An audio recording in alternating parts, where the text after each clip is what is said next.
பிறந்த நாள் கொண்டாட்டம். எல்லாருமே பிறந்த நாள் கொண்டாட்டம், பிறந்த நாள் கொண்டாட்டம், பிறந்த நாள் கொண்டாட்டம், ஹாப்பி பர்த்டே, ஹாப்பி பர்த்டே. ஏன்? யாருடைய கலாச்சாரம் இது? நான் அதாவது பிறந்த நாள் வாழ்த்து தெரிவிக்கிறேன், பிறந்த நாள் வாழ்த்து தெரிவிக்கிறேன். நீ உனக்கு 60 வருடம் வாழ்க்கை அல்லாஹ் தந்திருக்கிறான், அதே 50 வருடம் 30 வருடம் போய்விட்டது என்றால் எப்படி சந்தோஷப்படுவது? எப்படி சந்தோஷப்படுவது? இன்னும் சில நொடிகள் சில நாட்கள் இருக்கிறது மரணிப்பதற்கு. நான் அல்லாஹ்வை நெருங்க வேண்டுமே, இபாதத் செய்ய வேண்டுமே என்று கவலைப்படுவதற்கு பதிலாக சந்தோஷமான மகிழ்ச்சியான பிறந்த நாள் என்று எப்படி கொண்டாடுவது?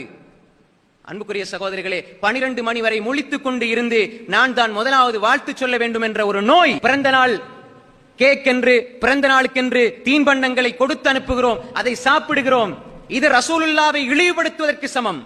சில முட்டாள்தனமான மார்க்க அறிவிலிகள் தான் இதை கொண்டாடலாம் என்று அனுமதிக்கலாமே தவிர ரசூல் ஸல்லல்லாஹு அலைஹி வஸல்லம் நான் பிறந்த திங்கட்கிழமையிலே நான் நோன்பு வைக்கிறேன் என்று சொன்னார்கள். முஸ்லிமில் வர ஹதீஸ். அதனால நீங்க பிறந்த நாள்ல நோன்பு பிடிக்கணும்னு நீங்க நினைச்சிராதீங்க. ரசூலுல்லாஹ் பிறந்த நாள் அவங்க பிடிச்சனால அது சுன்னத்து, நாங்க பிறந்த நாள்ல எல்லாம் நோன்பு பிடிக்கணும் அது ஒரு சுன்னத்து நினைச்சிராதீங்க.